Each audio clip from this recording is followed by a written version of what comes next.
Hello friends, hope आप सभी अच्छे होंगे। मेरे चैनल एडुवेब में आप सभी का स्वागत है।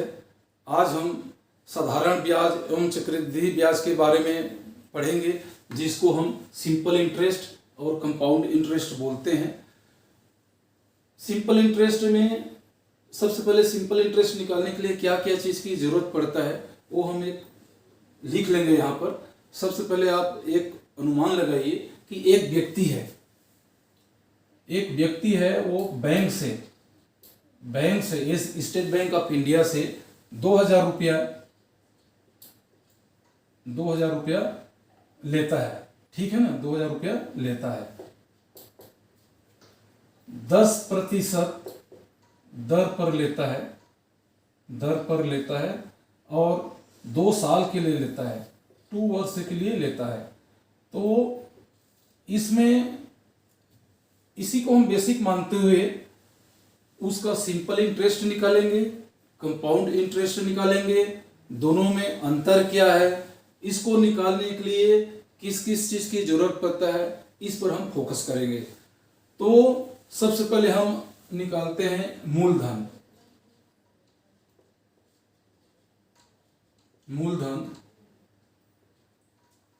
जिसको हम प्रिंसिपल बोलते हैं, इसको हम P से दर्शाते हैं। प्रिंसिपल P से दर्शाते हैं। वो व्यक्ति जो बैंक से जो कर्ज लेता है, जो उसको पैसा मिलता है बैंक की तरफ से, उसी को हम मूलधन बोलते हैं। जैसे 2000 रुपया उसने ले लिया बैंक से, यही जो 2000 रुपया जो है मूलधन है, ठीक है। 2000 रुपया ये आपका मूलधन हो गया। नेक्स्ट है ब्याज। अब इसको क्या है, 10% पर 2 वर्ष के लिए कितना उसको ब्याज देना पड़ेगा वो निकलेगा, जिसको हम सिंपल इंटरेस्ट की भाषा में SI से दर्शाते हैं। नेक्स्ट है हमारा दर। वह बैंक उस व्यक्ति को कितने प्रतिशत की दर पर, 10% का मतलब अगर 100 रुपया देता है तो 10 रुपया वार्षिक, बैंक जो है वार्षिक के हिसाब से उसको ब्याज देता है। 10% का मतलब 100 रुपया में 10 रुपया वो क्या है उससे इंटरेस्ट लेगा 1 साल में, ठीक है ना। तो यही हमारा दर है। जैसे कि दर हो गया, इसको हम बोलते हैं रेट, है ना, और R से इसको प्रदर्शित करते हैं। नेक्स्ट होता है हमारा समय।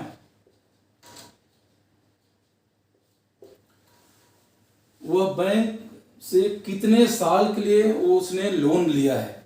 इस जैसे 2 वर्ष के लिए लिया है तो वही जो उसके लिए समय, इसको हम T फॉर टाइम, T से इसको हम दर्शाते हैं, ठीक है ना। नेक्स्ट होता है, इसमें एक लगता है मिश्र धन।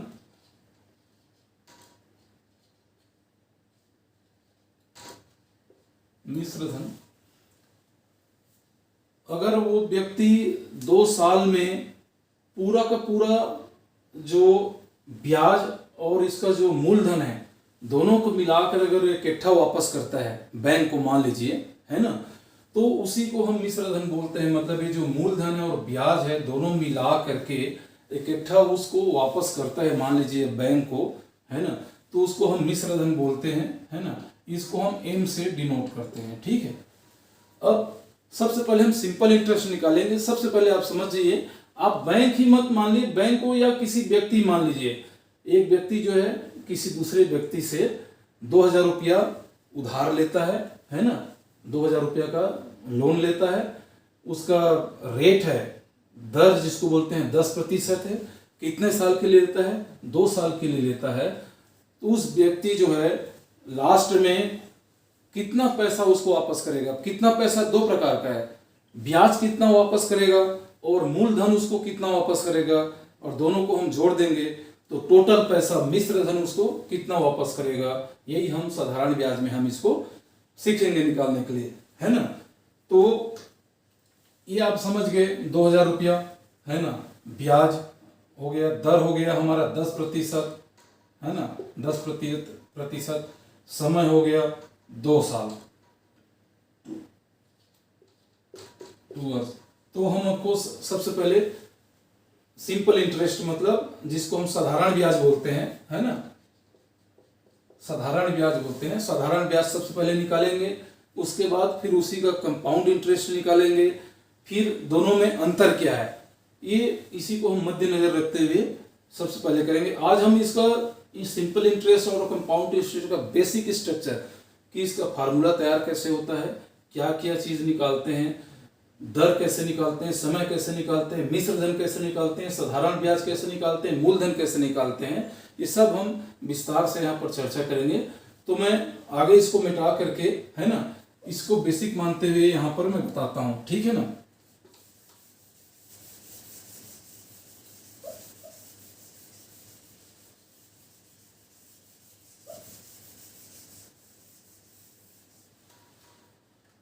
सबसे पहले हम साधारण ब्याज निकालेंगे। साधारण ब्याज सिंपल सी बात है, इसका फार्मूला आप सीधा जो बता रहा हूं उसको सीधा लिख दीजिए, है ना, कोई ज्यादा लंबा चौड़ा भाषण देने की जरूरत नहीं। इसका सीधा सा फार्मूला होता है मूलधन गुणित दर गुणित समय बटे तीनों का बटे 100। बस इस पर पूरे जो मान दिया है उसको रख दीजिए, उस चीज का साधारण ब्याज आपको निकल जाएगा। सीधी सी बात है ना। ये हमारा मेन फार्मूला है, ठीक है ना। इसको मैं अब देखिए साधारण ब्याज, या इसको हम शॉर्टकट में SI बराबर P into R into T divided by 100, ऐसा भी हम इसको लिख सकते हैं, इसको, है ना। साधारण ब्याज बराबर P मूलधन से प्रिंसिपल से मूलधन, रेट से दर, T से समय टाइम, सबका बटा 100। ये इसका बेसिक फार्मूला है। अगर इस फार्मूला को आप याद रखेंगे, है ना, हिंदी वाले हिंदी में, इंग्लिश वाले हिंदी में, इंग्लिश में, तो इसी से हमारे आगे के पूरा फार्मूला हमारा तैयार होगा। इसको भूलना नहीं है, यही हमारा बेसिक फार्मूला है। इसी के बेस पर हमारा जो है पूरा फार्मूला तैयार होगा। जैसे कैसे तैयार होगा मैं आपको बताता हूँ, ठीक है ना। अब हम एक फार्मूला को ले लेते हैं ऊपर को सिंपल इंटरेस्ट निकालने के लिए, है ना। बराबर के नीचे बराबर मूलधन कितना है जो उन्होंने लोन लिया है 2000 रुपये, है ना, 2000 रुपये इंटू दर कितना है 10%, है ना, इंटू समय कितना के लिए, कितने साल के लिए लिया है, 2 साल के लिए लिया है, 2 वर्ष। यहाँ पर छोटा सा ध्यान देने वाली बात है, ये क्वेश्चन में साफ साफ रहेगा कि ये जो 2000 रुपया वो 10% के हिसाब से ले रहा है, तो वार्षिक हिसाब से ले रहा है कि अर्धवार्षिक हिसाब से ले रहा है कि त्रैमासिक हिसाब से ले रहा है, उसके मुताबिक ये इसका जो 2 लिखा है वो चेंज हो जाता है। लेकिन यहाँ पर हम वार्षिक हिसाब से, एनुअल हिसाब से हम इसको गणना कर रहे हैं, तो हम सीधा 2 वर्ष का 2 लिख रहे हैं। और ये 10% है, 10% का मतलब 10/100, या 100 रुपया में 10 रुपया वो ब्याज लेना चाहता है, तो 10% मतलब 10/100, ये जो 100 आता है ना, यही है, केवल अलग से बाहर से नहीं है। तो ये लिखने के बाद हम सब का बटा हम 100 कर देते हैं, है ना। यही हमारा जिसको काट पीट के जो भी बनेगा यही हमारा साधारण ब्याज कहलाएगा। जब से अब मैं काटता हूँ, देखिए ये हो गया 1 0, 1 0 हो गया, 1 0 इधर हो गया, 1 0 इधर हो गया। ये जो काटने का जो सिस्टम है ये बहुत ही सोचने वाली बात है। ये नहीं कि आप इधर 2 0 0 2 लिखा है इंटू 10 लिखा है इंटू 2 लिखा है अपान 100 लिखा है, तो आप इधर के 2 0 काट दीजिए और ये बीच का 2 0 काट दीजिए, ये बिल्कुल गलत हो जाएगा। अगर इधर से जो इकाई दहाई सैकड़ा हजार इस तरीके से जो रहते हैं, इकाई दहाई में अगर इधर से इकाई दहाई काट रहे हैं तो इधर से भी इकाई दहाई ही काटेंगे, ठीक है ना। अगर बीच में 0 आ गया तो बिल्कुल गलत हो जाएगा, तो इसको ध्यान रखिएगा। इसको काटने का भी तरीका है ना। तो ये है हमारा। अब उधर क्या बच गया, इधर तो नीचे में 1 रह गया, मतलब कुछ भी नहीं है। इधर ऊपर में 20 रह गया, 10 रह गया, 2 रह गया, 20 दहम 200, 200 दूने 400, क्या रह गया हमारे ऊपर में 20 इंटू 10 इंटू 2 बराबर 400 रुपये। 400 रुपये ये हमारा निकल गया साधारण ब्याज, सिंपल इंटरेस्ट। ये हमारा आंसर हो गया, सीधी सी बात है। ये तो हो गया 400 रुपये सिर्फ ब्याज। इस आदमी ने लिया कितना है, 2000 रुपये। बैंक को मत मानिए, किसी और आदमी से लिया है, मान लीजिए, कोई जरूरी नहीं बैंक से लेना, किसी बड़े साहूकार से भी आदमी लोन ले सकता है, उधार ले सकता है ना, 10% 2 वर्ष के दर पर, है ना। मान लीजिए इसको हम बैंक नहीं मानते हैं, बार बार ये डाउट हो रहा है। ये मान लीजिए किसी साहूकार से लिया है ना, किसी साहूकार से, किसी व्यक्ति ने एक साहूकार से ये पैसा लिया है, 2000 रुपया लिया है 10% के दर पर 2 वर्ष के लिए, है ना। तो अब ये जो व्यक्ति जिसने लिया है वो साहूकार को कितना पैसा वापस करेगा, 2000 तो करेगा ही करेगा, है ना। साथ में उसका जो ब्याज है 2 साल का, जो 400 रुपये, ठीक है, ये भी वापस करेगा। तो कुल कितना पैसा वापस करेगा, 2000 प्लस 400, मतलब 2400 रुपया वापस करेगा। इसी 2000 और 400 रुपये के जो योग है उसको हम मिश्र धन बोलते हैं, याद रखिएगा, मिश्र धन, है ना।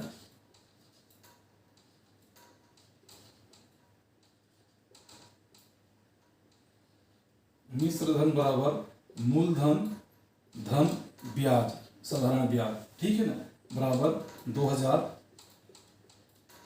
प्लस 400 बराबर 2400 रुपये वापस करेगा। अब यहाँ पर इस प्रकार के क्वेश्चन में घुमा के दे सकता है। क्वेश्चन में एक व्यक्ति साहूकार से 2000 रुपया का लोन लेता है 10% की वार्षिक ब्याज पर 2 साल के लिए, तो वो आदमी 2 साल में उस साहूकार को कितना ब्याज देगा। अगर कितना ब्याज देगा तो ये ब्याज तक निकाल देना है, ये ब्याज हमारा आंसर हो जाएगा।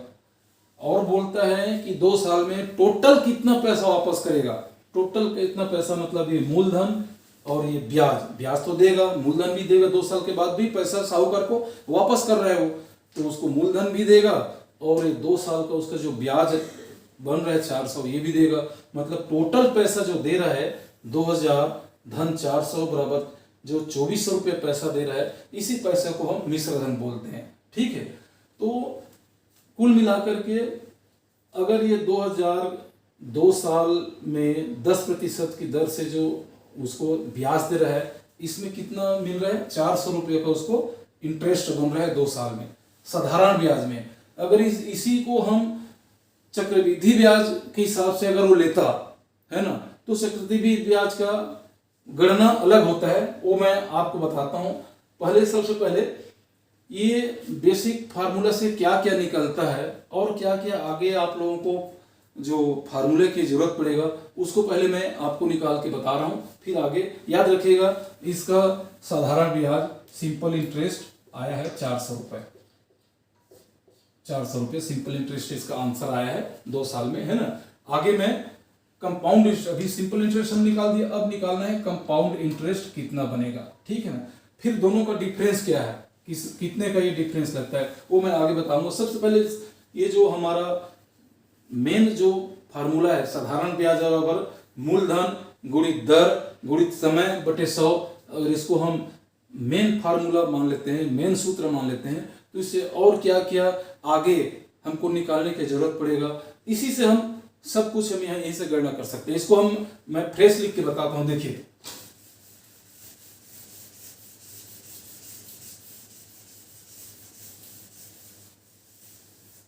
इसको मैं दोबारा लिख रहा हूं, अब मैं इसको शॉर्टकट में लिख रहा हूं, इतना लंबा चौड़ा नहीं लिख रहा हूं। साधारण ब्याज को हम एसआई बोलते हैं, एसआई बोलते हैं, बराबर मूलधन को पी बोलते हैं, है ना। इनटू को हम शॉर्टकट में दर्शाते हैं, दर को हम रेट बोलते हैं, समय को हम टाइम बोलते हैं, बराबर 100 का 100, ठीक है। इधर का बटा कुछ भी नहीं है, इसलिए हम इसको सिंपल इंटरेस्ट है, सिंपल, इसके बटा हम 1 लिख देते हैं।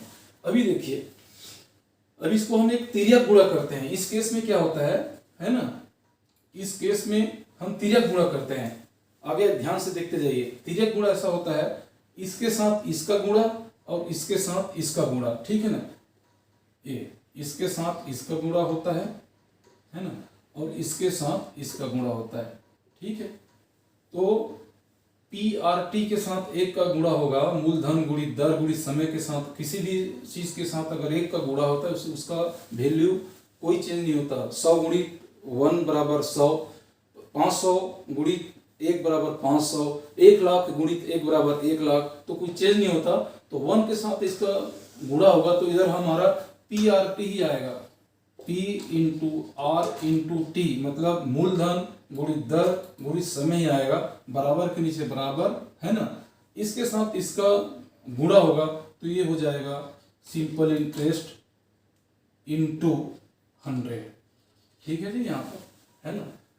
अगर यहाँ पर भी इंग्लिश का वर्ड रहता तो मैं इंटू से समझा देता। एक इंग्लिश में एक मतलब अंकों में है, एक बीज राशि है, एक अंक राशि है, तो मैं इसको इस तरीके से बता दिया। मूलधन गुणित दर गुणित समय बराबर सिंपल इंटरेस्ट गुणित 100, यहीं से बना हुआ है। इसको मैंने सिंपल साधारण ब्याज का SI ले लिया, बराबर के नीचे बराबर मूलधन का P, दर का R, समय का T ले लिया, बटे 100 कर दिया, तिर्यक गुणा कर दिया। अभी देखिए, अभी हमारा ये चीज में आ गया। अभी ये बराबर के इस साइड को हम लेफ्ट हैंड साइड बोलते हैं, बराबर के राइट वाले को हम राइट हैंड साइड बोलते हैं। जिस चीज का वैल्यू निकालना है उसको आप इधर रख दीजिए, बाकी को उधर डाल दीजिए, तो सीधा उसका वैल्यू निकल जाता है। दूसरी बात क्या है, एक ये समीकरण जैसे है, समीकरण में क्या होता है, जब हम एक पक्ष को दूसरे पक्ष में ले जाते हैं, चाहे लेफ्ट को राइट में या राइट को लेफ्ट में, मतलब पक्षांतर करते हैं, तो धन का ऋण हो जाता है, ऋण का धन हो जाता है, भागित का गुणित हो जाता है, गुणित का भागित हो जाता है। ये चीज को ध्यान रखिएगा, आगे इक्वेशन में हम पढ़ेंगे, बट यहाँ पर मैं समझा रहा हूँ। ये इक्वेशन है, ये भी इक्वेशन है, बराबर का मतलब इक्वेशन है, ये भी इक्वेशन है, ये भी इक्वेशन है, समीकरण जिसको बोलते हैं। समीकरण की क्रिया में अगर लेफ्ट हैंड को किसी चीज को इधर लाते हैं तो गुणित है तो भागित हो जाएगा, भागित है तो गुणित हो जाएगा, धन का ऋण हो जाता है, ऋण का धन हो जाता है। अब यहाँ पर देखिए, हम मान लीजिए इस क्वेश्चन में हमने साधारण ब्याज निकाला तो ये फार्मूला है, कभी मूलधन निकालना पड़ गया, कभी दर निकालना पड़ गया, कभी समय निकालना पड़ गया, तो कैसे यहाँ पर निकलेगा। मान लीजिए हम दर निकालते हैं, दर मतलब रेट निकालते हैं, तो रेट निकालते हैं तो आर को यहीं पर छोड़ दीजिए, बाकी को इधर ले जाइए, है ना। तो आर को यहाँ पर छोड़ देंगे और बाकी को इधर ले जाएंगे, तो क्या हो जाएगा, आर को यहाँ पर छोड़ दीजिए, आर बराबर हो जाएगा साधारण ब्याज गुणित 100 बटे मूलधन गुणित समय। ये फार्मूला निकल गया। ये है आपका, मान लीजिए फार्मूला नंबर 2। ठीक है ना। आर को निकलना है तो आर को हमने छोड़ दिया, पी और टी को इधर राइट हैंड साइड में कर दिया। चूंकि पी और टी और यार आपस में एक दूसरे से गुणा से जुड़े हुए हैं, ये पूरा जहां पर गुणा हो जाता है, इंटू हो जाता है, एक अंक बन जाता है गुणित के रूप में। तो जब इसको हम पक्षांतर करते हैं तो जो गुणित के रूप में उधर जाके भागित के रूप में हो जाता है। ठीक है ना। आर निकालना था, आर को यहीं पर रख दिया, पी और टी को उधर किया, तो वो भागित के रूप में नीचे में चला गया। ये फार्मूला आपका बहुत ही आगे काम आएगा। ठीक है ना, इसलिए यहीं से हम सब कुछ निकालते हैं। दूसरा, ये नोट कर लीजिएगा, यहाँ पर आर के जगह में मैंने यहाँ पर टी को छोड़ दिया, यहाँ पर टी को छोड़ दिया, तो उधर जाने के बाद ये पी और आर इधर आ जाएगा। जैसे यहाँ पर मैं टी को छोड़ रहा हूँ, यहाँ पर टी को यहाँ पर लिख दिया, है ना, तो क्या रह गया, पी और आर, यहाँ पर पी और आर इधर आ जाएगा, है ना। ये हमारा फार्मूला नंबर 3 हो जाएगा। ठीक है, मतलब समय निकालना हो, आगे ये चीज आएगा, इसलिए मैं इसको डीपली बता रहा हूँ। समय निकालना हो, है ना, तो समय बराबर साधारण ब्याज गुणित 100 बटे मूलधन गुणित दर, ये इसका फार्मूला नंबर 3 हो गया, है ना। यहीं से अगर मूलधन निकालना हो, कभी निकालना पड़ सकता है, तो पी को यहाँ पर छोड़ दीजिए, आर और टी को उधर ले जाइए, है ना। पी को यहाँ पर छोड़ देने से, यहाँ पर मैं पी को छोड़ रहा हूँ, तो आर और टी बच गए, आर और टी को इधर कर दीजिए, है ना, आर और टी को, है ना, चाहे टी या आर कर दीजिए, आर और टी कर दीजिए। जैसे 2 इंटू 3 बराबर 3 इंटू 2 बराबर होता है ना, 2 तिया 6 या 3 दूने 6। तो इसी तरीके से टी इंटू आर बराबर या आर इंटू टी बराबर या तो टी आर होगा या आर टी कर दीजिए, एक ही बात है ना। तो ये हो गया। अगर मूलधन निकालना पड़ गया कभी, तो ब्याज गुणित 100 बटे समय गुणित दर, ये फार्मूला नंबर हमारा, अगर ये है तो हमारा ये 4 नंबर हो जाएगा, है ना। तो इस चीज को, ये फार्मूला को आप लोग नोट कर लीजिएगा, आगे काम आएगा।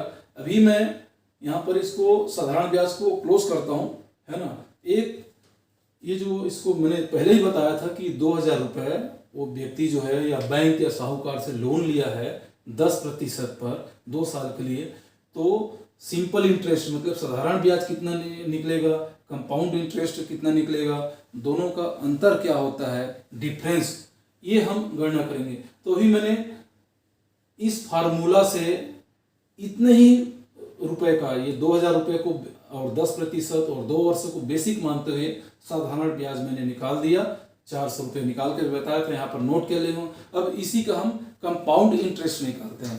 कंपाउंड इंटरेस्ट निकालने के अलग फार्मूला है, वो मैं आगे आपको बताता हूँ।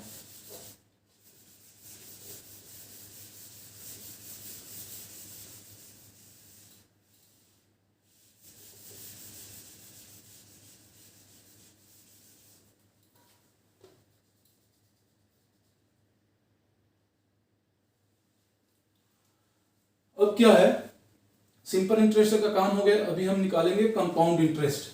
कंपाउंड इंटरेस्ट निकालने के पहले इसका एक फार्मूला मैं बता रहा हूं, है ना। A बराबर P कोष्टक में 1 धन R बटे 100 whole to the power T। अभी ये क्या है, A क्या है, P क्या है, 1 क्या है, R क्या है, 100 क्या है और ये T क्या है, ये सब वही चीज है जो साधारण ब्याज में था। बस उतना उधर क्या है, जो हम जिसको मिश्र धन बोलते हैं, जिसको M से प्रदर्शित करते थे, यहाँ पर हम M भी लिख सकते हैं, ये मिश्र धन ही है। टोटल पैसा कंपाउंड इंटरेस्ट में जो कंपाउंड इंटरेस्ट होता है प्लस ये जो मूलधन होता है, ये सब पैसा मिलाकर जो पैसा आता है उसमें जो M आता था वही A ही है। आप यहाँ पर M भी लिख सकते हो, M बराबर P कोष्टक में 1 धन R बटे 100 whole to the power T। कभी कभी यहाँ पर N भी लिखते हैं, N मतलब समय का जो नंबर होता है, लेकिन हम सिंपल भाषा में यहाँ पर हम T लिख रहे हैं, T फॉर टाइम, जो समय है, ठीक है ना। तो अभी हम कंपाउंड इंटरेस्ट निकाल रहे हैं, CI मतलब कंपाउंड इंटरेस्ट, चक्रवृद्धि ब्याज निकाल रहे हैं। चक्रवृद्धि ब्याज निकालने के पहले सबसे पहले हम उसका अमाउंट निकालते हैं, फॉर अमाउंट मतलब ये मिश्र धन है। मिश्र धन जब हम निकाल लेते हैं, निकालने के बाद उसमें से जो मूलधन को हम माइनस कर देंगे तो हमारा कंपाउंड इंटरेस्ट निकल जाता है। अभी देखिए, सबसे पहले हम उसका मिश्र धन निकालते हैं मतलब अमाउंट निकालते हैं, तो क्या हो जाएगा, इस फार्मूला में हम यही मान को रख रहे हैं, बस इसी मान को रख करके हमने एक बार साधारण ब्याज निकाल दिया। अब उसी को हम एक बार चक्रवृद्धि ब्याज निकाल रहे हैं। तो P कितना है हमारा, 2000 रुपए, कोष्टक में 1 धन, दर कितना है 10% बटे 100 whole to the power T समय कितना है 2 साल, बस इतनी सी बात है, ठीक है ना। अगर कटता है यहाँ पर ऊपर नीचे कोई चीज तो यहीं पर कटा सकते हो, नहीं कटाओगे तो भी सबसे पहले हम इसको हल करेंगे 100 1 10 को, है ना। 100 1 कम 100, 100 और 10 110, 110 बटे 100 कटाओगे तब भी हो जाएगा, यहीं पर कटा दोगे तो भी आएगा। 10 1 कम 10, 10 दहम 100, 10 1 कम 10 और 1 11, 11 बटे 10। अभी क्या हो गया देखिए, 2000 कोष्टक में 10 1 कम 10, 10 11, 11 बटे 10। इसी तरीके से इसको हम सॉल्व करते हैं, है ना। अभी एक होल टू दी पावर क्या 2 आ गया, जैसे हमने उधर घातांक के नियम में पढ़ा था, अगर 3 का घात 2 है तो क्या होता है 3 × 3 होता है ना। 4 का घात 2 है तब भी क्या होता है 4 × 4 होता है ना। 5 का घात 3 है तो क्या होता है 5 × 5 × 5, मतलब किसी का घात जितना होता है उसका आपस में उतने बार गुणा, यही होता है इसका मतलब, ठीक है। तो घातांक नियम में पिछले वीडियो में मैंने देखा था, आप लिंक में देख सकते हैं। तो ये हो जाएगा हमारा 2000, कुछ भी तो बटा 1 कर सकते हैं, अभी मैं ब्रैकेट को खोल रहा हूँ, इंटू 11 बटे 10 इंटू 11 बटे 10। अब इसको कटा दीजिए, करता है तो ठीक है। 1 0 इधर से कट गया, 1 0 इधर से काट दीजिए, 1 0 इधर से काट दीजिए, 1 0 इधर से काट दीजिए। अभी क्या रह गया हमारा 20 × 11 × 11 बराबर 11 11 121, 121 दूने 242, 242 और ये 0। ये हो गया हमारा इस कंपाउंड इंटरेस्ट के भाषा में उसका मिश्र धन निकल गया, मतलब ए का वैल्यू निकल गया मिश्र धन में। जो उसमें हम एम बोलते थे इसमें हम ए बोलते हैं, ठीक है ना। मिश्र धन निकल गया। अभी कंपाउंड इंटरेस्ट निकालेंगे तो इस मिश्र धन में ये जो मूलधन को हम माइनस कर देंगे तो हमारा कंपाउंड इंटरेस्ट निकल जाएगा। मतलब ऊपर से ले लेता हूं मैं थोड़ा सा मिटा करके, है ना, यार यहां पर बना देता हूं, है ना, यहां पर बना देता हूं मैं, ठीक है। कंपाउंड इंटरेस्ट बराबर अमाउंट माइनस पी बराबर कंपाउंड इंटरेस्ट हमारा 2420 माइनस 2000 बराबर 420 रुपया हमारा कंपाउंड इंटरेस्ट निकल गया। सीधी सी बात है, ज्यादा घुमाव फिराव नहीं करके सीधा आप फार्मूला लिख दीजिए। कंपाउंड इंटरेस्ट का फार्मूला निकालने के लिए सबसे पहले हम ए निकालते हैं। ए जो है वो टोटल अमाउंट है जो लास्ट में उस साहूकार को अदा करना है इसने 2 साल के बाद। कंपाउंड इंटरेस्ट प्लस मूलधन मिला के जो वापस करता है ये निकलता है। ये फार्मूला है ए बराबर पी, कोष्टक में 1 धन r/100 whole to the power T, ठीक है ना। वैल्यू लग दीजिए 2000, 1 धन 10/100 का घात 2। हमने इसको कटा दिया 2000, है ना, ये 10 एकम 10 से 11/10 का पावर 2, 2 तो वही है। अब इसको 2000/1 लिख दिया, इसका बटा में कुछ नहीं है तो नहीं भी लिखोगे तो भी चलेगा। 11/10 गुणित 11/10, 2 जीरो काट दिए, इधर का 2 जीरो काट दिया, इधर 20 बच गए, इधर 11 बच गए, इधर 11 बच गया। 20 गुणित 11 बराबर 2420। ये हमारा अमाउंट निकल गया इसका टोटल। इस अमाउंट में से इस जो प्रिंसिपल को हम माइनस कर दिए, है ना, तो इसका कंपाउंड इंटरेस्ट निकल 420 रुपये। अभी हमारा सी आई कितना निकल गया? 420 रुपये। इधर देखिए यहाँ पर मैं लिख रहा हूँ, इसको मिटा रहा हूँ मैं। सी आई निकला कितना? 420 रुपये, समझ गए। तो इसको मैं इधर से भी मिटा रहा हूँ, थोड़ा सा आगे हम और चर्चा करना है ना। अभी देखिए सिंपल इंटरेस्ट और कंपाउंड इंटरेस्ट में अगर जो मूलधन है और दर है और समय है, ये तीनों बराबर है, इसके लिए भी या इसके लिए भी। ध्यान दीजिएगा, सिंपल इंटरेस्ट और कंपाउंड इंटरेस्ट निकालने के लिए अगर ये बेसिक है कि 2000 रुपये इसके लिए भी मूलधन और 10% इसके लिए भी और 2 वर्ष इसके लिए भी, सेम इसके लिए भी, मतलब 2000 रुपये का मूलधन, 10% का जो दर है और 2 वर्ष इसके लिए भी लागू है और इसके लिए भी लागू है। तो हमेशा जो कंपाउंड इंटरेस्ट है, CI कंपाउंड इंटरेस्ट है, सिंपल इंटरेस्ट से बड़ा होगा, ठीक है ना। अब कभी कभी ऐसा सवाल पूछ देता है, अगर किसी व्यक्ति ने साहूकार से 2000 रुपया 10% की दर से 2 वर्ष के लिए लिया है, तो उस दोनों का साधारण ब्याज और चक्रवृद्धि ब्याज का अंतर क्या है? Difference between simple interest and compound interest. तो यहाँ पर हम डिफरेंस निकाल देंगे। डिफरेंस बराबर हो जाएगा compound interest minus simple interest.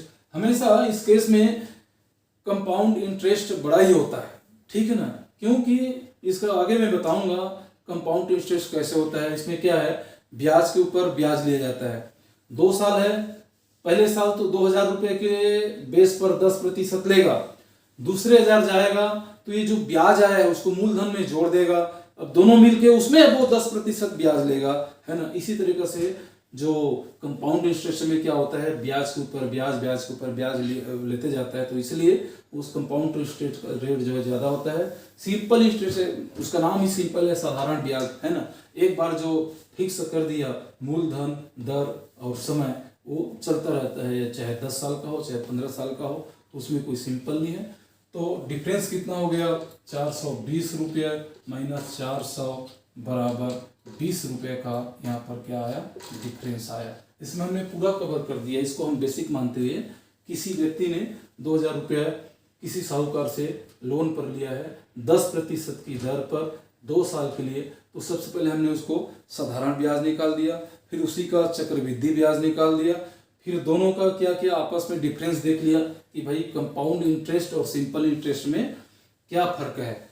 आगे के जो वीडियो होगा मैं इसको डिटेल से क्वेश्चन लेकर के हर चीज़ अलग अलग निकाल करके, समय को भी अलग अलग बांट करके, कभी कभी ये अर्धवार्षिक हो जाता है, कभी कभी ये त्रैमासिक हो जाता है, 3-3 महीना में मांगता है वो पैसा जो है, समय दे देता है 2 साल तक, लेकिन रेट यही रहेगा, अमाउंट यही रहेगा, लेकिन ब्याज मांगता है वो 6 माही होगा तो 1 साल में 6 महीना 2 बार आता है, 6 महीना 12 महीना बराबर 1 साल, तो 2 साल में कितने बार आएगा, 4 बार आएगा। तो ये यहाँ पर 2 की जगह उसमें जो 4 हो जाएगा, जो ये साधारण ब्याज में हो चाहे वहाँ पर कंपाउंड इंटरेस्ट में हो। लेकिन अगर वार्षिक रूप से मांग रहा है तो कोई फर्क नहीं है, 2 है तो 2 आएगा, है ना। त्रैमासिक हो गया और 4 का गुणा हो जाएगा, 2 की जगह 8 हो जाएगा। तो आगे हम विस्तार से चर्चा करेंगे। अभी हमने साधारण ब्याज और चक्रवृद्धि ब्याज का एक बेसिक चीज सीखा कि भाई एक फिक्स जो अमाउंट है, फिक्स रेट है, फिक्स जो इसका टाइम है, इस पे साधारण ब्याज कितना बनता है, कंपाउंड इंटरेस्ट कितना बनता है, उसके फार्मूला क्या होता है, और दोनों ने निकालने के बाद दोनों का डिफरेंस क्या है। यही आज का बेसिक हमारा पढ़ाई था। तो होप, मुझे उम्मीद है कि आप लोगों को जरूर ये समझ आया होगा और समझे होंगे। अगर कहीं पर भी कोई शंका होती है तो कृपया मुझे कमेंट्स में लिख करके ज़रूर मुझे बताएं। उसको मैं 100%, चाहे पर्सनली हो चाहे इसमें हो, मैं आपको 100% डाउट दूर करने की कोशिश करूँगा। तो धन्यवाद, थैंक यू।